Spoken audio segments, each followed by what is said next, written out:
Bonsoir, je m'appelle Adriana et je viens de Roumanie, j'ai 35 ans et je suis professeure. Et j'étudiais langue étrangère et dès que j'avais 8 ans. J'ai commencé avec le français et je peux dire que je suis tombée amoureuse de cette langue. Le premier moment que j'ai commencé à connaître cette langue. Après, j'ai commencé avec l'anglais. Bon, et j'ai étudié toutes les deux. Et j'ai un diplôme en langue française. Et c'est un diplôme de langue française comme langue étrangère et aussi d'anglais et aussi de roumaine. J'ai réalisé que j'aime beaucoup travailler avec des enfants et j'aime beaucoup travailler en donnant des classes et faire des traductions et tout ce qu'implique cette chose avec les langues étrangères. Et voilà, je suis arrivée en Espagne il y a 5 ans et j'ai commencé à travailler comme professeur il y a, je crois, 8 ou 9 ans. Euh, bon, euh, c'est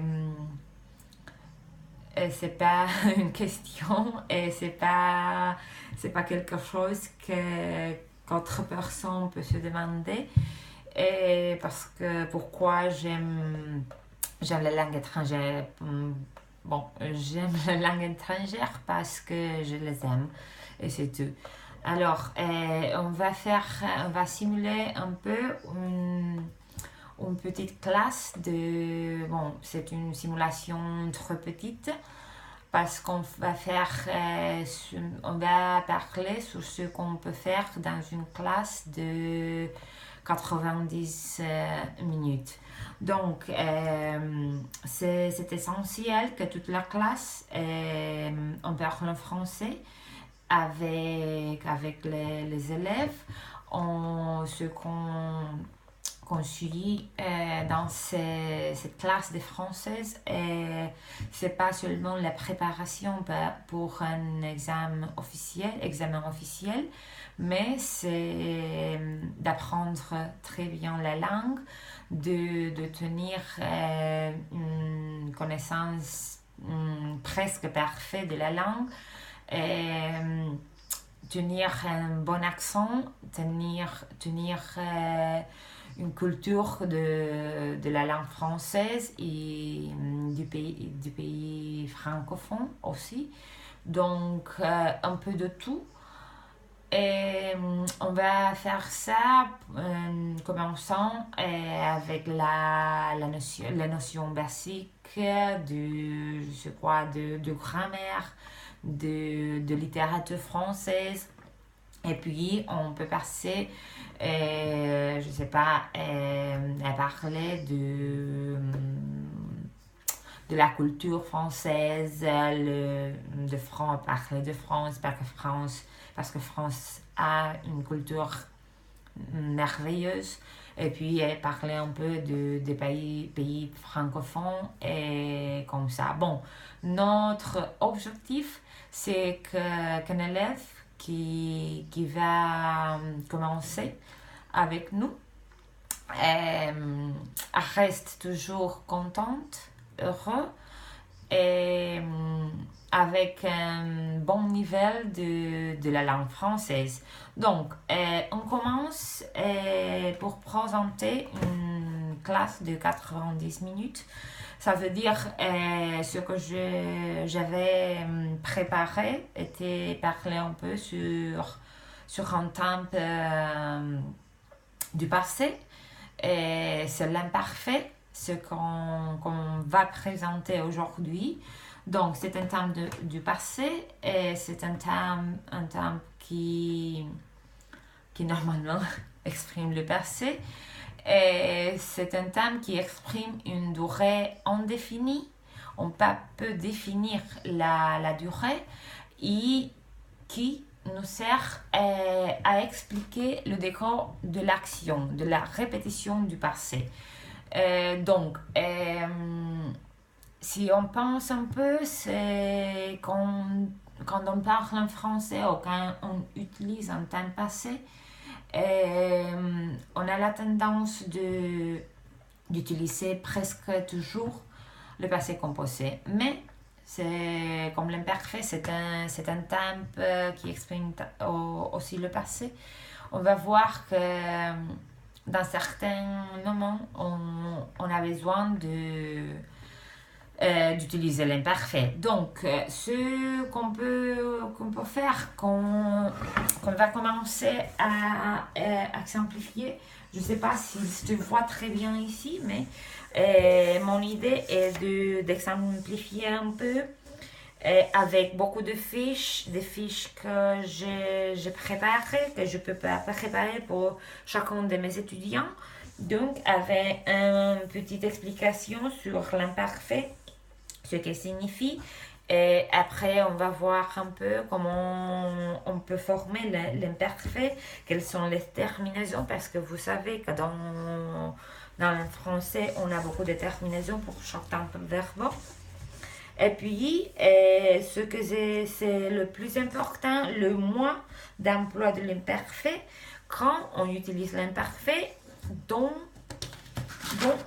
on peut voir que ce n'est pas seulement un temps passé, c'est un temps très, très complexe, on peut dire, parce qu'on ne part pas en passé sans avoir, par exemple, un verbe qui peut exprimer, pour ainsi dire,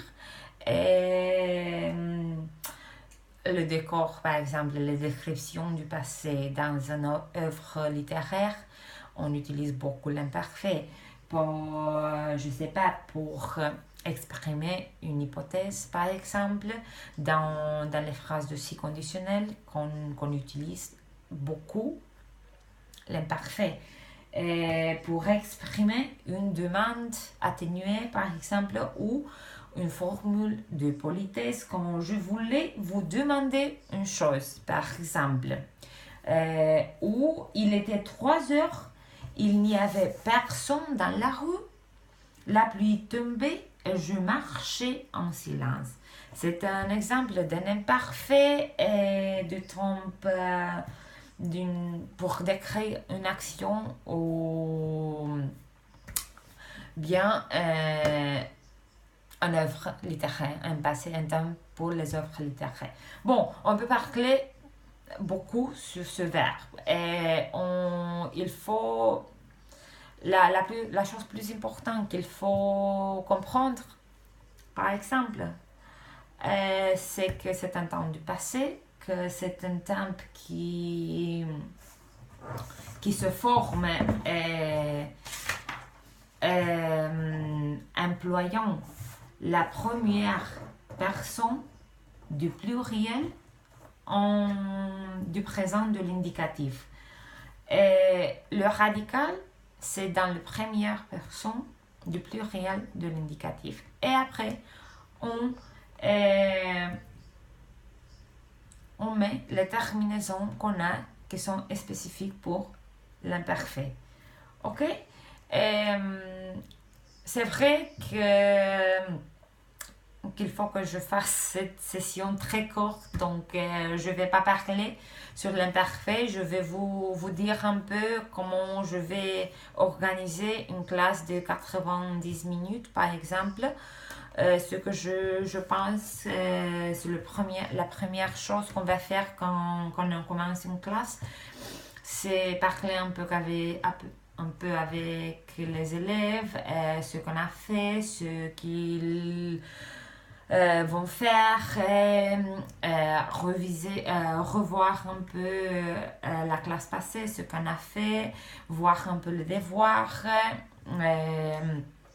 parler un peu de ce qu'ils n'ont pas compris et essayer d'expliquer un peu plus. Et après, on va peu à peu entrer dans notre classe en disant un peu ou en parlant un peu de ce qu'on va faire. Bon, cela, échauffement, pour ainsi dire, peut durer, je ne sais pas, 10 minutes par exemple. Après, une trentaine de minutes qu'on peut parler sur le nouveau sujet qu'on va faire dans cette classe. On va essayer d'expliquer le meilleur qu'on peut toutes les choses, les nouvelles choses, par exemple, du thème qu'on a. Et après, on peut varier, par exemple, autre 30 minutes, par exemple, en employant les choses qu'on a appris dans cette classe, par exemple, voir des films, écouter des audios, faire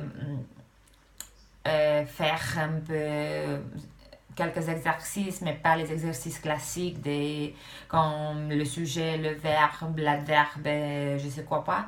Bon, un peu. On a un livre, un très bon livre, on peut dire Madame Bovary. C'est un classique de la littérature française. Donc, on prend un petit texte et on quitte tous les verbes et on essaye d'employer, par exemple, dans ce cas, l'imparfait, en remplaçant les verbes qui manquent. Par exemple, un exemple d'exercice. Donc, après cette session on peut dire un peu de connaissances approfondies du sujet, on peut nous donner une dizaine de minutes, 10 minutes par exemple, pour répondre un peu aux questions que les élèves vont demander. On peut expliquer un peu ce qu'on n'a pas compris et après on finit avec un moment de relax total, on peut dire, dont on parle sur ce qu'on a fait, sur ce qu'on va faire, ce qu'on doit faire, comment on doit étudier. Et je crois que c'est tout. Donc, j'espère qu'il avait été très, très intéressante. Bon, j'ai beaucoup d'émotions parce que je n'aime pas faire des vidéos sur moi. Mais merci beaucoup pour me voir. Merci beaucoup pour m'examiner. Et j'espère nous revoir dans un instant. Merci, au revoir, bonne nuit.